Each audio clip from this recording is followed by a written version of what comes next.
அஸ்ஸலாமு அலைக்கும் வரஹ்மத்துல்லாஹி பரகாத்துஹு. பிஸ்மில்லாஹிர் ரஹ்மானிர் ரஹீம். அன்பான சகோதர சகோதரிகளே, எல்லாம் வல்ல அல்லாஹ்வின் நல்லடியார்களே, இன்று நாம் காண இருக்கும் தலைப்பு குர்ஆன் கூறும் குற்றவியல் சட்டங்கள்.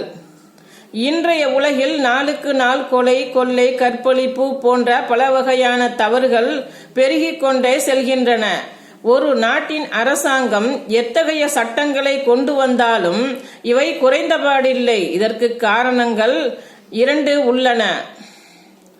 1, தவறு செய்வதை தூண்டக்கூடிய காரணிகளை ஒழிக்கப்படாமல் இருப்பது. 2, தவறு செய்தவனுக்கு தகுந்த தண்டனை வழங்கப்படாமல் இருப்பது. ஆபாச படங்களை திரையிடுவதற்கும் ஆபாச பத்திரிகைகள் வெளிவருவதற்கும் ஆபாச உடை அணிவதற்கும் அனுமதி வழங்கப்பட்ட நாட்டில் விபச்சாரத்தை ஒழிப்பதற்கு எத்தனை திட்டங்கள் தீட்டினாலும் சட்டங்களை கொண்டு வந்தாலும் அதனை ஒழிக்க முடியாது. ஏனென்றால் விபச்சாரத்திற்கு அடிப்படையே ஆபாசம்தான்.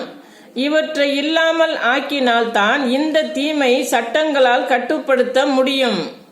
மது அருந்துவதும் போதைப் பொருட்களை பயன்படுத்துவதும் புகைப்பிடிப்பதும் உடல் நலத்திற்கு தீங்கானது என்பதை உணர்ந்த நம்முடைய நாட்டிலே மது பாட்டில்களின் மீது குடியை கெடுக்கும் என்றும் பீடி கட்டுகளில் மண்டை ஓட்டு படங்களை போடுவதன் மூலம் 16 வயதிற்கு குறைந்தோர் புகையிலை பொருட்களை பயன்படுத்தக்கூடாது என விளம்பரம் செய்வதன் மூலம் இவற்றை விட்டு மக்களை பாதுகாத்து விடலாம் என நினைக்கிறார்கள்.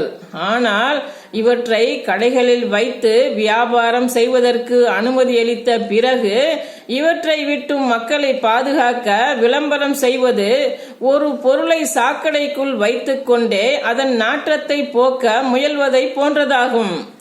2வது காரணம் குற்றங்களுக்கு தகுந்த தண்டனைகள் வழங்கப்படாமல் இருப்பதாகும்.